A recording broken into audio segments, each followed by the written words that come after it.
যখন ভোট গণনায় result sheet তৈরি করা, ফলাফল ঘোষণা, প্রতিটি পর্বে পর্বে ইলেকশনের ইঞ্জিনিয়ারিং করা হয়েছে। কোনো না কোনো ভাবে ওই যে আমি কলা খাইনি একটা গল্প আছে না, তাদের মুখ থেকেই একসময় বেরিয়ে যাবে। সারা দেশ থেকে একের পর এক 9:30 10টা পর্যন্ত বিভিন্ন আসনে বিপুল বিজয়ের খবর যখন আসতে থাকলো, মানুষ জন আকাঙ্ক্ষা হিসেবে অপেক্ষা করছিল সংখ্যাগরিষ্ঠ আসনে 11 দলীয় ঐক্য জামাত ইসলামী বিজয়ী হয়ে সরকার গঠনের মতো সংখ্যাগরিষ্ঠতা ইনশাআল্লাহ লাভ করবে। সেখানেই রাত 10টার দিকে 9:30 10টার দিকে নির্বাচনী ফলাফল ঘোষণা সব সম্প্রচার বন্ধ করে দেওয়া হলো। বন্ধ করা হলো কেন?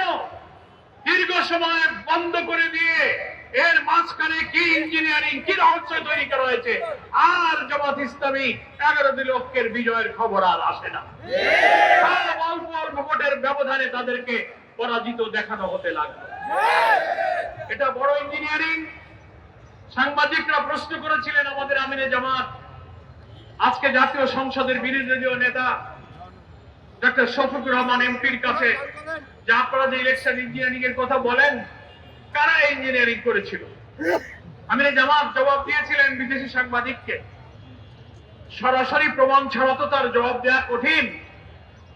তবে অতীতে দেখা যায় যারা এই অপরাধ করে, যারা কারচুপি ইঞ্জিনিয়ারিং এ জড়িত থাকে, কোনো না কোনো ভাবে ওই যে আমি কলা খাইনি একটা গল্প আছে না, তাদের মুখ থেকেই একসময় বেরিয়ে যাবে।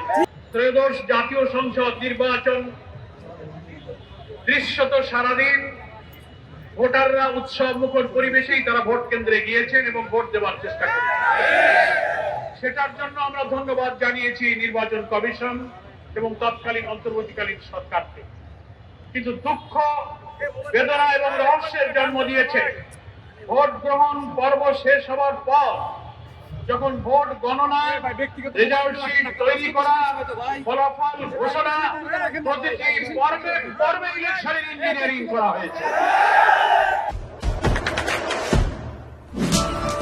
দেশে দেশে সবার সাথে দ্য নিউজ।